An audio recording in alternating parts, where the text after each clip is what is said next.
I think I've gotten to the point in my life where I don't worry about being a woman as much as I probably did a decade or more ago. I feel like I know what I do as a farmer every day, and I happen to be a woman, so I think that's cool.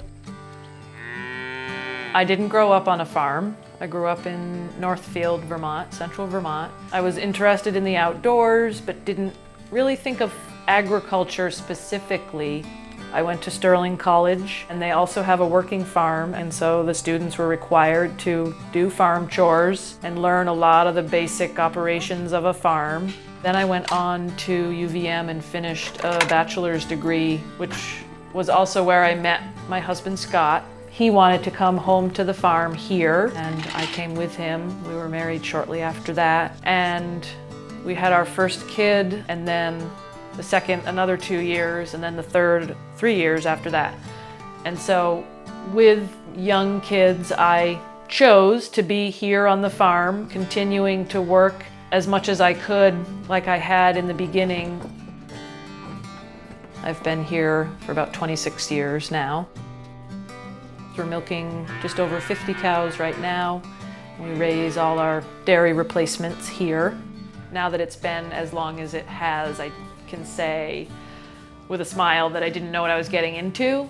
And so I have definitely been one of a fewer number of women sort of in modern times here on this farm to be here working myself and also have my kids with me. And there were definitely some challenges along the way, eating meals late and falling asleep on an old ratty couch in the side of the milking parlor, but yet, I've always been very proud of the fact that my kids were really healthy and, they managed just as well as the rest of us with an odd schedule. It seems like it didn't matter that I was a woman farmer, just the connection of the farming community, I think, is really where I put my focus in terms of having friends who are farmers and feeling like I'm part of a community of farmers, and what we're doing is so important for the rest of society that, yeah, some of us are men and some of us are women, and it's all a good thing. Still, there's a feeling that farmers aren't necessarily professionals.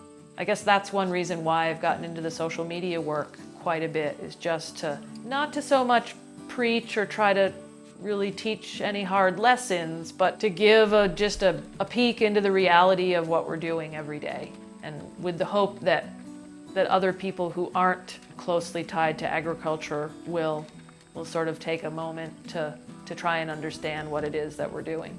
Come on, cows. Come on. Come on, Dahlia. I love living this life, and it's an interesting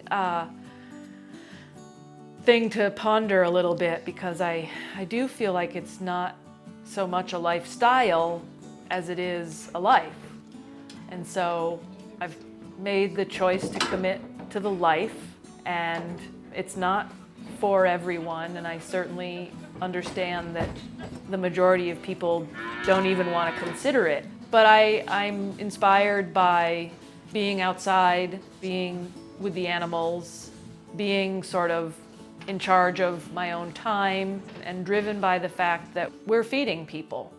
We're making a food product here on this small farm that's extremely valuable and extremely nutritious, and is something that's really important to many, many, many other people.